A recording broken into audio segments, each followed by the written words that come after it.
you have your thermal printer, and then ito yung thermal paper. Di ba kasama siya ng kit ninyo? So, sa gilid po ninyo, yung pinaglalagyan ng CT, pang-upgrade, pang-update. So, pang-update lang naman to, para di ba yung lot number is na-update. Okay? Then sa side port natin, andito yung mga reagent ninyo. You have your buffer 1. Yan. Buffer 1. Yes, you have one buffer 1, pero ngayon, I mean sa kit to, dalawang buffer. Pero ito, ang kasya lang is isa. So, bakit ba? Kasi hindi siya kasya sa lalagyan. So, ang mangyayari niyan, each, di ba ang buffer 1 ninyo, dalawang bote? Each bottle is good for 200 tests. So, once naka 200 tests na kayo, kailangan na natin siyang palitan ng bagong bottle. Madali lang naman yun.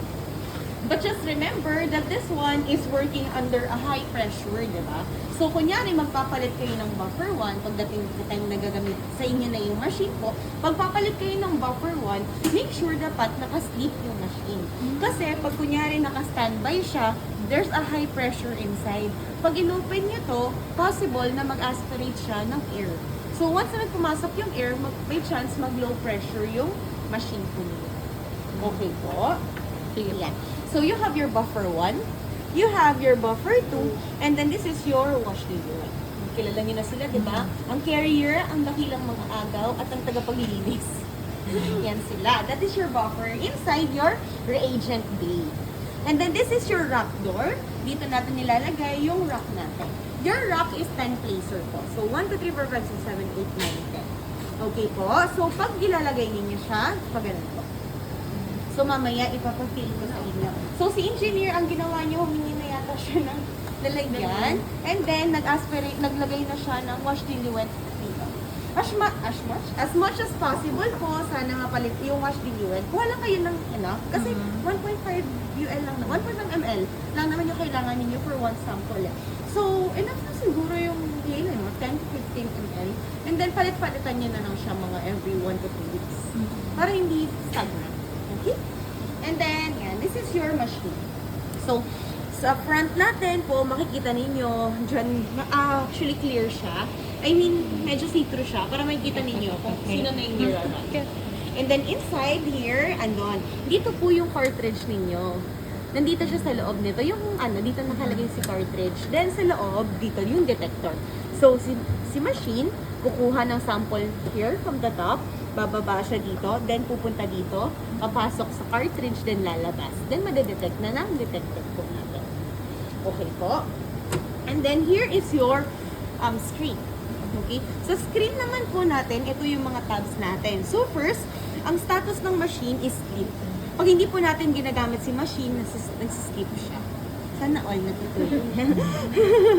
Kayo ba wala ng tulog? Yan. So, pag gagamitin natin si machine, kailangan natin siyang i-start up. So, start up. Click lang po ng gano'n. So, once naka-start, during the start up, yan, nagsi-system check lang siya. Approximately, ang start up natin, 5 minutes, 45 seconds, or 6 minutes. Kasi kailangan niyang i-check yan from sleeping state. Kasi from sleeping, kailangan niya mag-transition into standby para ready for running. Okay? So, ito yung sinasabi ko, during this time, bawal nang i-open yung mga reagent. Kasi baka maka-aspirate ng air. Di ba? Okay. So, ngayon, nandiyan pa tayo under run.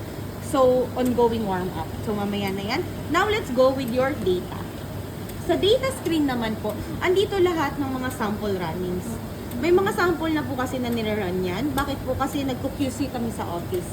In-ensure namin na working yung machine, kaya yan, may mga sample runnings po kami. That's why you have your sample runnings. And then your result is in NGSP. Percentage tayo. And then you can opt to, kunyari gusto nyong mag-reprint ng result. Pwede po kayong mag-click, touchscreen siya, and then click print, then para ma-print yung result natin. Kunyari gusto mo lahat, ay yan, pwede naman din pong i-run. And then here you have your sort, kung kailan, halimbawa, bumalik kayo anong date. Okay? And then, here, kunyari gusto nyo makita yung chromatogram, yung sinasabi ko sa inyo na tuturo ko mamaya. Kunyari gusto ko malaman yung chromatogram ni MIC1. Click ko si MIC1, then click details. Once I click my details, ito yung patient report niya, details. And then here is the chromatogram. Remember your chromatogram, the time, 3 minutes. And then, dito po sa taas, is your detector output. Kung gaano kadami sila. Kung syempre, mas mataas yung A1C, mas mataas yung A1C, kunyari si patient, nasa 10, 12 yung A1C, edi mas mataas din yung graph ninyo. And then here sa baba is your peak table. These are all the hemoglobins that was detected by your machine. Sabi ko sa inyo, di ba, hindi lang A1C. Meron pa tayong A1A, unknown, A1B, F, LA1C, blah, blah, blah. And then, your A1C. T3, AO, total area. So, lahat yan, bibigyan ko kayo ng overview. So, yung shortcut na pala ng chromatogram validation natin mamaya, dito, general. Ito yung para in case makalimutan nyo yung i-discuss ko mamaya. Ito, may notes kayo for review. Okay? Kasi kailangan nyo siyang gawin. Okay po? Yan. So, that's your data. Next, let's go to your QC. So, sa QC naman, ano ibig sabihin ng in control? Pasok yung control niya. And then, next tab, QC rules. Pwede kayo mag-set 22S or 13S. Then, you can see, ano tawag dito, LJ graph. You can also print this LJ graph. And then, pwede rin kayong mag-exclude. So, paano mag-exclude? Kunyari, yan, click-click nyo lang. Halimbawa, ayoko to, bagsak to, ganyan. Then, click exclude. Para yan, pag nag-print na kayo, hindi na siya kasama. Or hindi rin siya kasama saan? Sa counting. Mamaya pakita ko. So, this is with your low control. This is with your high control. And, never mind, Unity, more on sa ano yan, web connection ni Biorad. If ever lang po, na gusto nila. Then, let's go to your settings. Sa settings po, so first tab natin is your general. So, data, all about the machine. Auto warm up, if naka-click po ito, every 7:30 in the morning from sleep state, pwede po mag-wake up po si machine. Pero kung ayaw nyo naman, since magastos yung sa reagent, wala ka namang running. Kasi, pag naka-standby si machine, nagko-consume siya ng reagent. So, normally, yung iba, sinisleep nila. And at the same time, mas maganda, nagbabatch running tayo. Kasi, every before running, meron siyang 3 minutes na concentration gradient, which is makikita ninyo mamaya. Okay? Next, so, remove natin yan. Then, shutdown timeout. Ano ibig sabihin nito? Every 90 minutes, kung tapos na kayo mag-run, wala nang nirarun si machine, automatically magsisleep siya. Pero pwede nyo din siyang patulugin. Pwede nyo siyang ipasleep para hindi na nga siya mag-consume ng reagent. Kung sure kayo, na done na kayo sa lahat ng runnings ninyo. Okay po. Then, date and time to date. Next tab, print. If you want to automatically print everything. LIS. LIS ready po yung machine natin. Level settings, no need to check. Walang kailangan. Alert settings, preference niyo po ito. Pag nakaklik to, stop if calibration fail. Kunyari, si Medtech nag-failed control. Nag-calibrate. Ngayon sabi niya, ay sure na ako, papasok na to, magka-calibrate ako. Sinabay niya yung control. Pinasok niya dito. Nag-run siya ng calibrator together with the control. Now, if nag-fail yung calibration nyo, pag nakaklik po ito, hindi niya itutuloy i-run yung succeeding.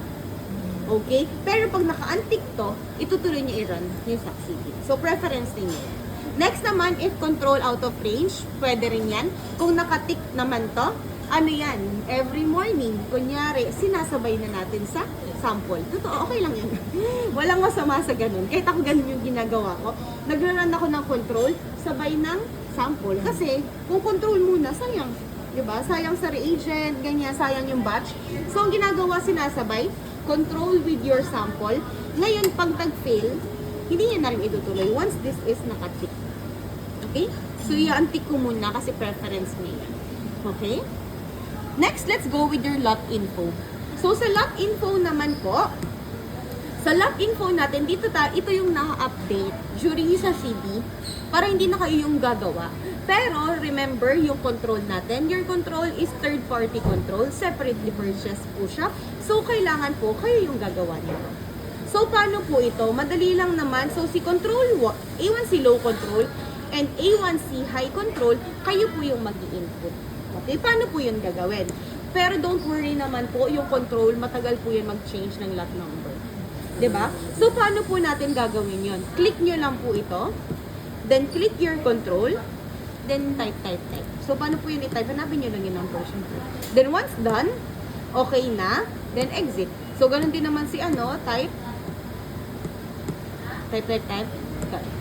exit. Now, let's go to changing of your reference range. So, sa reference range po natin, nakikita same, I think alam nyo naman, QCnet. Basta ang gagamitin ninyo, instead na kung ano man machine yung ginagamit nyo before, yung ngayon na po ang gagamitin natin is Biorad detail. So, tuturuan naman po namin kayo once na meron na talaga kayong ginagamit. Okay, so paano po yan gagawin? So, ito po, fixed range. Pag QC rules kasi ang ginamit ninyo, kunyari ito yung pinili ninyo, this will, magkakaroon siya ng auto-compute sa lahat ng mga runnings ninyo. Kailangan nyo mag-run ng 10 days. And then, once na nakapag-run kayo ng 10 days, si machine ko compute ng mean SD. So, hindi natin ginagamit yan. Ang ginagamit natin is, fixed range. Yan. So, your fixed range, yan yung nasa insert. So, as of the moment, ito yung ano natin, low and high. Okay po. Next, calibrator, walang kailangan baguhin dito. Ang kailangan nyo lang i-ensure is same lot number yung ginagamit ninyo sa nakalagay dito. So, same goes, calibrator level 1, level 2, buffer 1. Buffer 1, di ba sabi ko, dalawang bottle ng buffer 1. Ma'am, naubos na po. Naubos na yung 2,000 ml kasi ang isang buffer 1. Yung 2,000 ml ko, yung 200 test ko, kailangan ko na pong palitan. Paano po, ma'am? So, first, kailangan nakaslip si machine. Nung na yung nakaslip, pinalitan ko na. After ko palitan, anong gagawin nyo lang? Click nyo lang si volume, then click reset. So, once nakapag-click kayo ng reset, automatically, babalik to sa 2,000 ml. Yung count po niyan is pababa. Okay po. Next, buffer 2, wala kailangan baguhin. Next, wash diluent, wala din pong kailangan baguhin. Cartridge, remember, yan yung 400 test. Nandyan yung count ng ating 400 test under lot info. So, sa cartridge, makikita ninyo 218 injections. So, from your 400 injection. Then, your reagent, 99 injections, kasi naka-demo lang naman tayo. This one pertains to your buffer 1. Kasi di ba tig 200 siya. So, kunyari nagpalit kayo ng buffer 1, babalik po ito sa 200. Okay po? Yan. Questions? Wala naman. Then, let's go to maintain. Dito, more on ano na siya, kay engineer naman. Kung may problema, ganyan, more on papacheck niya lang. And then, kunyari, pag may air, ganon. Dito yan yung mga flashing. Kunyari, kailangan ninyo ng assistance, tatawagan naman kayo ni engineer kung ano yung mga pipindutin saan. Basta more on, pag halimbawa may air, yun yung pinakakalaban natin dito.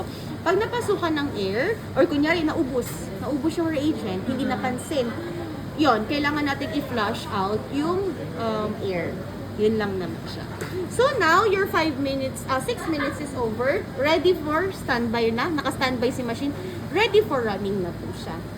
Okay? So here, you have your run. You have your 10 samples. Okay? And then dito, wala pa tayong magagawa ngayon. Barcoded samples or manual?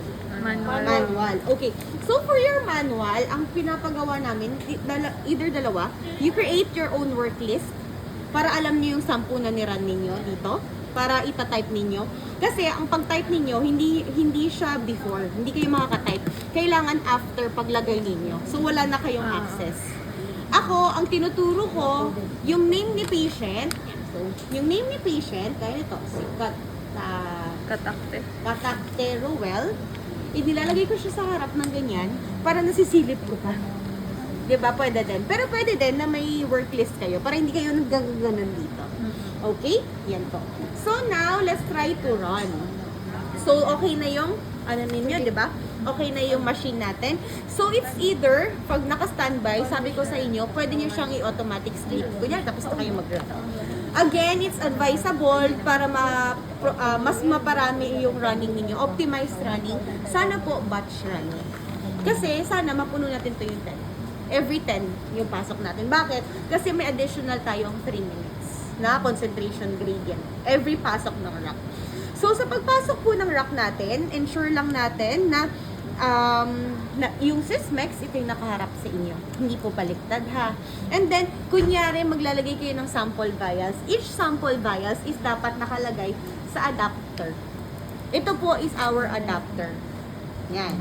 This is your adapter. Makikita ninyo, may magnet siya. Your magnet kasi, first, ito, para mahawakan niya yung control, o yung sample vials. Kasi pag ganyan, diba? So, para naka-anchor siya properly, ganyan.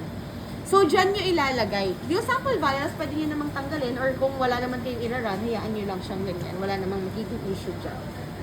And then, for your control, yung control po natin, barcoded, may barcode na agad. So, A1C, low control. I advise you, idikitan nyo ito ng scotch tape para hindi siya madaling mapunit or anything. Okay ba? Yeah, so your A1C low control, and then your high control.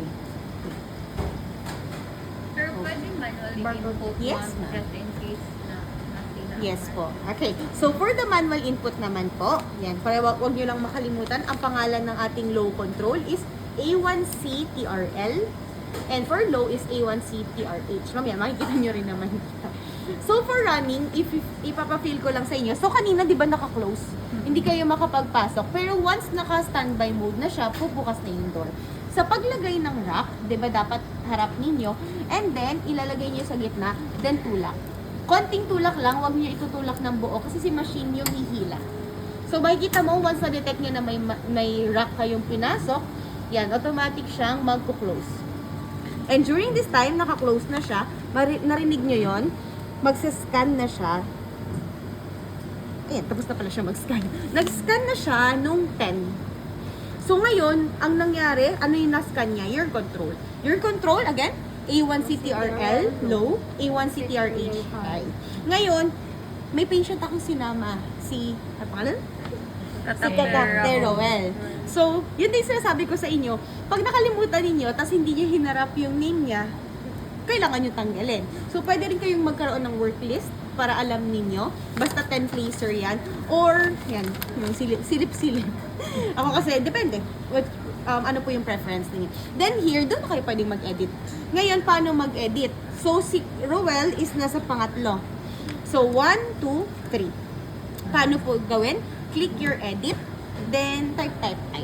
So, sino siya? Rowell na lang ilagay ko kunya. Ano bang nilalagay ninyo? Yung buo? Last name po. Ano yun? Katakte?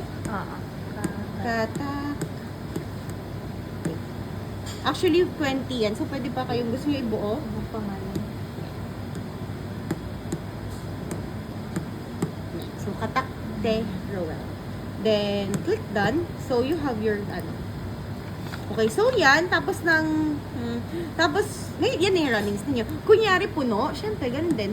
Ito po, kunyari maglalagay ako. Walang patient, di ba? Naglagay ako, ganyan-ganyan. Mamaya, mawawala yan, or sasabihin yan, no sample or no rack. No sample inside, ganun po. So, malalaman din naman ni machine. Okay, so you have your 3 na. So, i-eject ko muna yung rack para ma-feel ninyo kung paano ipasok. Kasi minsan maraming